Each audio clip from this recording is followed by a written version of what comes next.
everyone. Welcome to Terror Talk with Shannon and Kathy. Welcome. Welcome to the show. Welcome to our show. I'm currently looking at a picture of my son here with his glasses and bow tie. I just noticed again that here he is looking at me. Yeah, and for those of you who don't know, explain what you're talking about. My little Italian Greyhound, Liam. Yeah, she's got a full-size 8x10 in a frame. Where somebody put on her desk. Glasses on him, and then he's wearing a bow tie, and it's pretty delightful. He's a strange little guy. Yeah.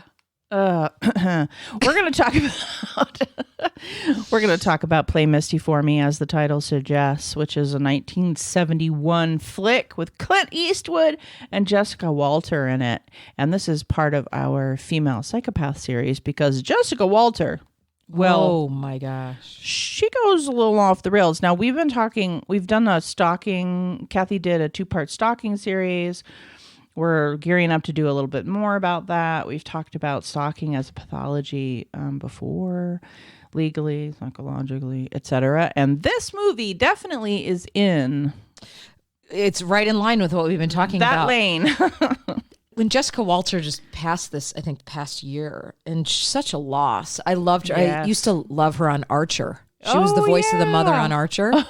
That's right. But just historically, just such an amazing actor. If you haven't seen this flick, I realize it's from 1971, but it's also directed by Clint Eastwood. And if you're a fan of his later work and all of his directing talent and his style in his movies, he's got that going on here. Decades later, he's really settled into like more of his style. Yeah, this is his debut. This is much more formulaic, meaning he's really just, you can tell it's a great flick and it's really well directed. But later, there's a style with Clint Eastwood, and I wouldn't want you to think that that's what you're getting in this. His style shifts and changes and grows, but this is really, still holds up, right? It really does, and I'll talk a little bit. We'll have some Misty facts with Kath here. We will. Talking to you about the Shannon before we started recording today, which is... As much as Fatal Attraction is a phenomenal movie, this movie oftentimes gets overlooked, and it was done first. And you can tell that Fatal Attraction was heavily influenced by components of this film. It's a very different film. Yeah. I was reading some articles about how it's astonishing how many people have seen Fatal Attraction, how many people know Play Misty for Me, but it's not the one that pops up when we think about, borderline psychopaths and things like that. Right. So, but for me, I was like, we got to do an episode on Play Misty for me because I actually found this movie better. I really like it. For those of you who haven't seen it, the basic premise is that Clint Eastwood is a DJ. He's like a late night, sexy voice DJ that was really common in the 60s and 70s when everyone listened to radio and that's all you had for audio. There were no podcasts or anything. He's that late night kind of sexy voice, kind of attracts the ladies. And he is a ladies' man in this. Like, that's how it really starts out, is you get the sense that women are kind of like interested in him in general. And so he has this really brief fling with a listener and goes along with it and enjoys it. And everything seems, well, not completely normal. It didn't seem normal to me, but he has the fling, and then she becomes an obsessive fan, and the hilarity ensues from there. My God. Which is basically, without completely ruining it, we are going to talk about her female psychology and some of the things that he kind of does, I would say, wrong to ingratiate this, or to encourage this behavior, honestly, that, didn't help. Let's put it that way. Yeah. And then you always have to remember there's that triangulation of the poor woman, which in this film is played by Donna Mills, the role of Toby, where she's the ex, and they're trying to figure things out. All the while, Jessica Walter's like hiding in the bushes going, who is that? I'm not telling you. Yeah, he's trying to he's sleeping with other women because they're not together. And then he's still in love with his ex. But he's still in love with his ex. And so and then he gets in contact with her, and then they're trying to work it out. And she's kind of open to it. They're kind of getting back together. And this fling is, well, not helpful. And on a whole other, as an aside, he looks so much like his son in this movie.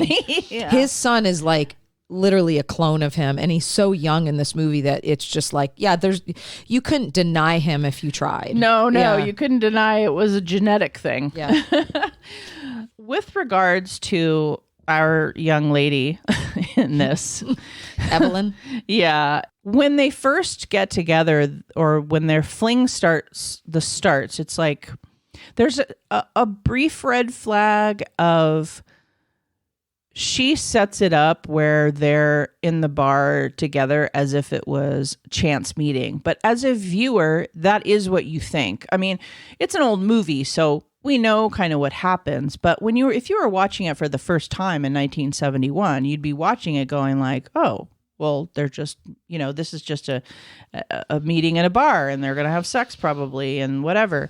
But there's a little bit of red flagging like very early on. And I would say, Kathy, that one of the first things that I saw, because I was really watching it, like, how did this progress, was that she crosses a bunch of boundaries. Mm-hmm.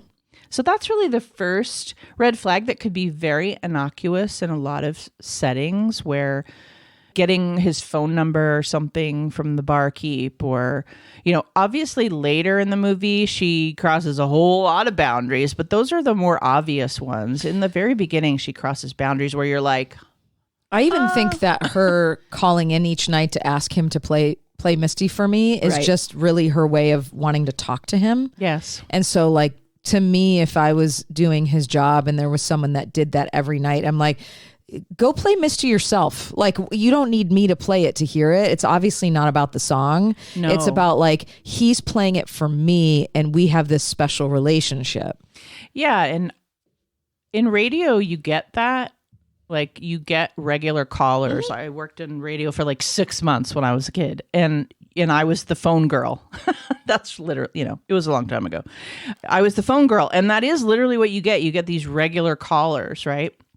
And by the time the 80s came, you had phone screeners like myself. And so you weren't talking directly to the DJ when you called. I wonder if it's movies like this that made that happen, because yeah, you would not get the DJ. You were talking every now and then people would be shocked and dismayed or like go crazy when the DJ I worked for would like press the button like on a random caller. But that was sort of simply not done. Mm-hmm. But in 1971, just coming off the 60s, the DJs, especially the late night DJ who was probably making $3 an hour or whatever, like, they're answering their own phones. Yep. He's like not famous. Let's put it that way. He's like the night guy. Yeah, I can understand what you're saying. It's like if they're calling in every single night and it's very seductive, and then you sleep with her. Whoops. And she's still doing that. Whoops. Yeah. It's funny because obviously one of the things he does wrong in this movie, and from here on out, there will be a lot of spoilers. So go watch the movie, come back, because I do think it's valuable to discuss this movie, but I do think you should watch it relatively cold. Go watch it, come back. We'll wait. Okay, we're done waiting. He sleeps with her. That's whatever. That happens. But then he keeps sleeping with her.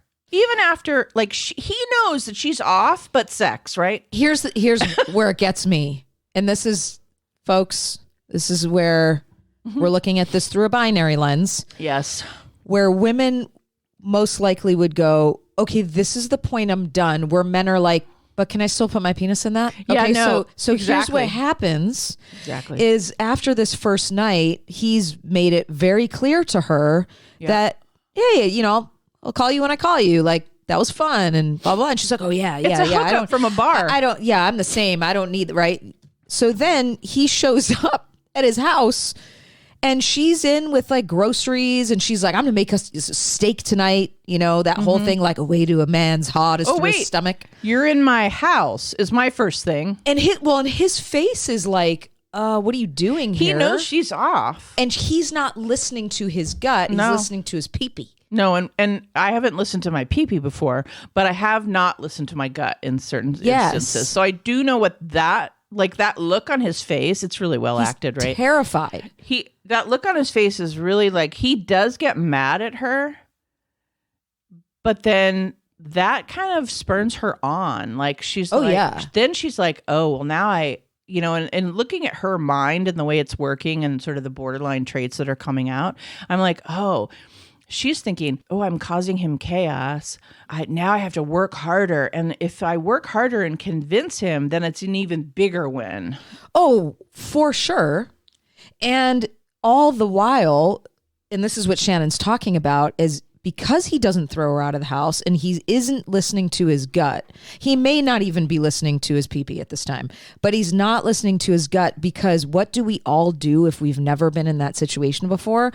We give that person the benefit of the doubt. We do. Maybe she's just really interested. Maybe she's just really excited. Maybe this is a one and done, right? But once you've been through something like that, you have less tolerance to ever allow that again. At least we hope you would. Right.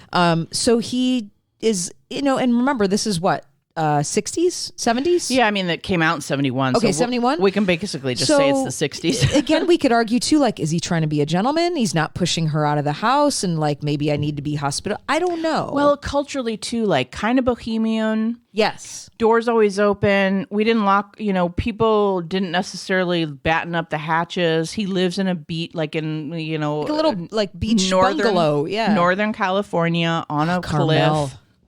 On a cliff, gorgeous house. No one on his salary would ever be able to afford. I was like, who gave you that house? At least nowadays, Yeah. that's for sure. But it's very sort of hippie-ish, right? Like, doors not locked, people come and go, free sex and love, all of that. So culturally, I think it fit in that way. We could watch this movie and go like, what? It did. But I think, culturally it would have fit. Now it would be like, you just fucking walked in my house. Man or woman, we'd all be like, you for the police. Yeah. Man, woman, or anybody in between, they'd be like, go, right? Calling the police. But so that piece was the first enabling moment where he was like, well, okay, fuck it. And then he sleeps with her again. Yeah. And again and again and again. And to finish out this theme, and then we'll go back with some other traits, I think. But to finish out this theme of him doing this is that, like, to the end of this movie, it's so interesting because he is a gentleman to the very end of this movie. And absolutely. By that, I mean, after she has gone into murderous rages just a bit, done so many heinous, ridiculous, like awful things to him and his girlfriend and all the things, he's still a gentleman and taking care of her because of her whatever psychotic break type of moment. And that was one thing I had never noticed really, because I hadn't like looked at this movie from this like how he before. Stayed at the house. He stays at the house. He takes care of her. I mean, it's all up until like the very end, murderous rage, of course, but all the way up until that point, he's this gentlemanly guy with her. Well, and I think he also, what's so likable and complex about his character is he has, this level of like, he's a playboy a little bit, but for me, it fits because you can tell he also deeply loves Toby. Like he has a capacity to actually love a woman. He's not a player in that way. He's trying to get it together. He's been a player. He's trying to get it together. And so there's a part of him that takes accountability, which we may not always see in newer films. Like the person is much more one-dimensional. Where what I like about his character is that he is complex. He is this playboy. He loves women. But he's very respectful. Yes. And I thought that was a really refreshing, because in this scenario, he actually was a victim. Yes. I think. Yeah. Oh, yes. Oh, yes. I agree. I think we can say there were multiple times when his behavior added to amping up this whole situation. And there were, especially in that first 45 minutes or so, there were many occasions where he could have gotten out of this in a way without it going in this direction. In other words, his behavior, unfortunately and unwittingly, had this whole thing escalate. It's like perfect storm. Kind of just like Fatal Attraction, only way worse. Well, and I don't think Michael Douglas's character was nearly as likable. Not nearly as likable. This guy is really likable, and he's given a character arc that is I've been a playboy. I cheated on the love of my life. I did all of these things, and now I'm trying to get it together, and I'm trying to be a nicer guy. I'm still going to go and sleep with people because I'm single, and I do that, and there's testosterone involved, and I'm going to do that. So I just thought that was an interesting nuance to this movie, is that it's very much of the time in that he's a gentleman all the way to the end. And the other thing I would say about Eastwood's character, and then I'd like to lean into what's her face, is that he is so fucking naive. You know, like there's this gentlemanly thing that's all happening, but I just kept, every time he would do something, I would be like, you are so fucking naive. He is, and he's not listening to himself, because one of the things he says in the movie is, you ever find yourself, you know, being completely smothered by someone?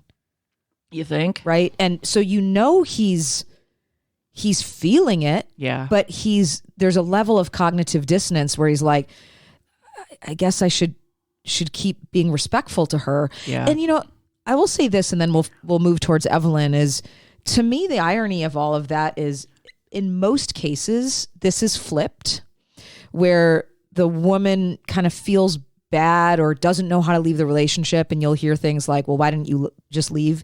Because it is complicated. Oh, yeah. And I think in the scenario, he should have left, but maybe because he's male, we assume or maybe I assume that's easier. But I do think there was a part of him that was like, I feel like if I don't sleep with her or I don't move away from this, I don't know what side of her I'm going to get. Yeah, no, I definitely think he was thinking he was making the right decision. Of course, also and with avoiding his pee-pee. the inevitable. But like, you know, he also enjoyed the sex, and I get that from just a purely primal, like naive place. That's my point. Like it's naive.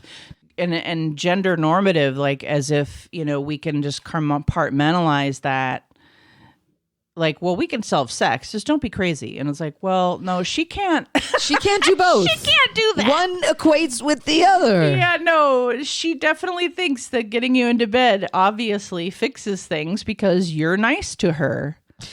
Well, and if we're going to transition into Evelyn here, the quote that I wrote down, which I think really is the hallmark of this borderline personality, is when she says, "Are you trying to say you don't love me?" And he says, "I never said I loved you."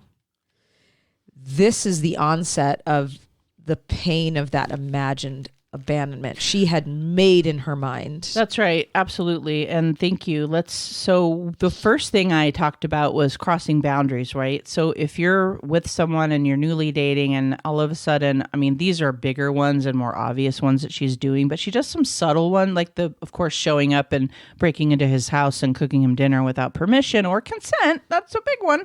But there's also like, how did you get this number? And how did you know my schedule? And calling him every single night on the show, and all of those things that kind of lead up to the moment when she shows up in his house. And then she continues to do that throughout the movie. The other thing I would say that first shows up that's super obvious, because it happens like with the wait staff, for fuck's sake, when they go out, is the anger bursts. They're like, all of a sudden just annihilating a stranger and then turning back to him with this like insipid grin and be like, "Oh, I'm sorry, that was upsetting," you know, and then rah, the wait person or anyone else. Yeah. So that was another like that really flip. Early thing that shows up. So that's like a red flag, right? If you're with someone like that. And then the next thing I would say would be her sensitivity to rejection, which is what you're talking about. Yeah, and this imagined, you know, and so there's some hints of like histrionic personality in there too, where it's like this imagined relationship with this pseudo famous person, imagining that it's much deeper than it actually is. And so she's having a borderline and a histrionic defense in these moments, but also lacks a moral compass, which we'll get into. Real. So I want to be clear. For real. You know, borderline and histrionic personalities don't turn everybody into murderers. So we know we're not there yet. We know there's something more complex going on with her. Yes. But she is incredibly reactive because she has imagined that this is, despite how many times he said, "I'll call you." Right? Doesn't matter what he says anymore. Then she starts to suspect that he's seeing Toby again. Yeah, and that's not great. So then her like irritation, agitation, rage starts to be like palpable in almost every scene. Like she becomes, one of the words that I wrote down is like very, very patronizing, very, very mocking, obviously manipulative. That goes without saying, but to use like more nuanced words, because manipulative is like so colloquial these days, but it's just like really patronizing, really desperate, really emotionally reactive. Another thing that happens with this is loving and attaching very fast. Oh, yes. So, I love you on the second date and, or whatever. I don't remember when she says it, but it's like immediately attaching to someone you do not know. Right. She does not know him. Just all projection. All projection. So when you have things, and some of us have been in situations like that where it's like it's very, very fast. And that is like, okay, no. And but couple, like, not that alone, because some people do go, sometimes it goes fast, but like not that alone, like none of these qualities alone, but in this constellation, it's like, oh God, there's another red flag. Yeah. Coupled with all the other things. Yeah. My God. And I also know to be on that receiving end of someone doing that really quickly, and how if you react to that in a way that it, like, you find yourself feeling a little freaked out, which is appropriate. You don't know the person. Yeah. How then you might respond, because I can relate to his, oh God, what do I do with this? Like, I don't want to make her feel bad, because still, if we don't understand this personality dynamic, that's why once you become part of that club that nobody wants to join, which is being a victim to this, before that happens, if you've never had a relationship with an antagonistic personality style, let's say you had, not everybody has relationships, like negative relationships with their parents, and that's why they choose an abusive partner. It could be that they actually had a very healthy upbringing, and so they don't assume they don't assume that anybody would be doing this out of pathology. Right. So your go-to is like, oh, I don't want to hurt you or offend you. And it's like, no, dude, turn around and fucking run. I know. Unfortunately, once you're part of the club, you're like, oh, now you God. know. Like you see it from the jump. You a mile away. You just see her shit from the jump. And the reason why I was screaming out naive in the background is because all naivete is you've just never experienced it before. Experienced it. So Kathy and I are both naive in many different areas, right, because they're just things we haven't experienced. That's right. That's why I say, like, Eastwood's character is so naive. You can just tell he's just like never come across this level. Anything like this. No one's ever been that obsessive with him. They may have liked him too much, and he gets to reject all the pretty ladies because he's so hot and all of that. He may have had that kind of ego, like that kind of stuff. That's kind of how it starts out. You kind of like him anyway, though, and then it very quickly devolves into like, yeah, dude, you stuck it in someone you shouldn't have, because this is really not. Yeah, this is not the fun crazy. This is not the fun crazy. No, because then we go to murder. She becomes violent. So I think that's one of the things, to say the least, you were trying to sort of go towards, is these personality disorders don't always get violent. No. But she certainly did. There's definitely another element that goes beyond. And, so when we think about personality styles, organizations, disorders, that whole spectrum is, we have a lot of comorbidity with folks like this, because narcissistic personality or borderline personality, those don't cause people to kill, right? Mm-hmm. There has to be a complete absence of morality, a break from reality beyond a borderline organization. And I think when you look at somebody like her, there's no remorse. There's no reality testing. She's on a mission. She sure to take what's hers. And she does. And we know, what do psychopaths do? They may not be dangerous until something gets in their way. Yeah, so this is one of those situations where whatever's going on in her trauma and her personality and her brain and all the other things gets tripped up in this particular situation. We don't know if she's ever done this before. No, we have no idea. We don't. But let's take it for what it is. It's obviously a movie and a fictional character. So let's just say like this is the first time it's ever escalated this far. And so she's become a stalker. She's become an obsessive. All her abandonment stuff has come up. All of that happens. And then there's this break that happens when she realizes that he's in love. He tries to break it off. He's in love with his ex. She obviously figures out that they're sleeping together again, that they're together. And Clint's like, I don't know what you're fucking talking about. Like, we just had a fling, go away. But, unfortunately, he placates her for a long time, and that does not help. And then there's a climax to this movie that I think very much fits, and it's exciting, and it's a thriller, and it's very 70s, and it's filming, and it was a lot of fun. In that way, it's a tight, fun, psychological thriller that ends in a terrible way, and she murders people, and then it wraps up, and a happy ending, like it's got all of those beats to it to make it a satisfying movie. I think that her character was written very well because whoever wrote it, or if maybe they consulted with psychologists, I don't know how deep it went. But I also think that playing a role like that's that layered is very hard without coming off like tropey or overdoing it. Totally. And that's where I think Jessica Walter was so good at making Evelyn's character incredibly believable. And watching these films now as a psychologist versus watching them years ago when I wasn't yet in the field, watching them completely different, right? Of going like, would someone actually look like that? Or is this over the top? And she's one of the most realistic portrayals of a borderline personality with psychopathy I think I've ever seen on the screen. Yeah, she's pretty great. It was really great. And now, as a way to wrap up the show, we're going to do some Misty Facts with a Girl. We're going to do some Misty Facts with Kath in real time right now. Misty Facts with Kath. I think the way we should probably do this, since we're doing them at the end of the show, which is a little bit different than what we normally do, is the questions all the way 1 through 5, and then we'll go back to 1 and answer. Let's do that? That's fine. Yeah. Okay, cool. Number 1, Play Misty for me popularized what saying which describes the theme of a dangerous obsession? Wow.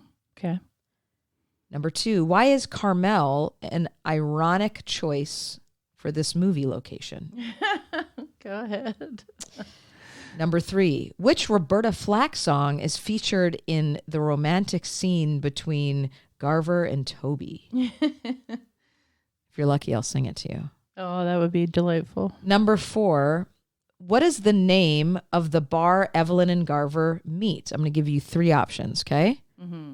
A is the Sardine Factory.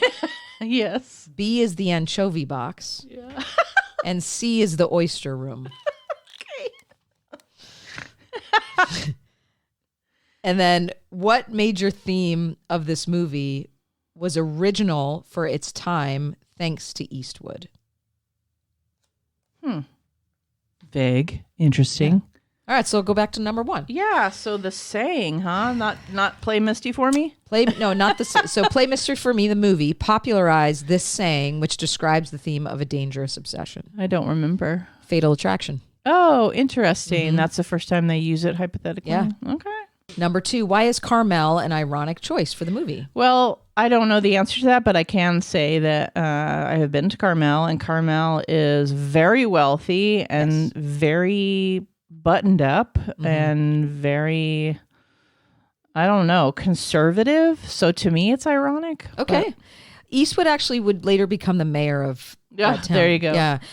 If you folks have never been to Carmel, oh my gosh, it's gorgeous. It is gorgeous. I attended a wedding there a million years ago. Number 3, which Roberta Flack song is featured in the romantic scene between Garver and Toby? I don't remember. The first time ever I saw Shannon's face. That's it. It's a good song. They played a little too long, though. It's very the scene cheesy. where they're quote unquote 70s making love. Oh yeah, there's all these like montage of the boy. Yeah. Mm-hmm. Oh, God. Very cheesy. Number 4, what is the name of the bar Evelyn and Garver meet? Sardine factory, anchovy box, or oyster room? Oyster room. No, it's the sardine factory. I knew it. He picks up the phone. He's like, sardine factory, the bartender. I knew it was only either 1 or 3, but like the oyster, whatever you said, anchovy box. I knew that was you. I knew that was a you. That just sounds dirty. It just sounds, Yeah, the anchovy box. You just went there. Number 5, what major theme of this movie was original for its time thanks to Eastwood? I don't know. Stalking. Oh, interesting. Yeah. Thanks to Eastwood. Thanks to Eastwood making that a thing. And it was popular for its time. We'll just watch all the 70s. I guess there were just not a lot of movies on stalking up until that point, I guess we'll just have to watch all the 70s stalking movies now. and then we'll have to, Oh, God. No, boy.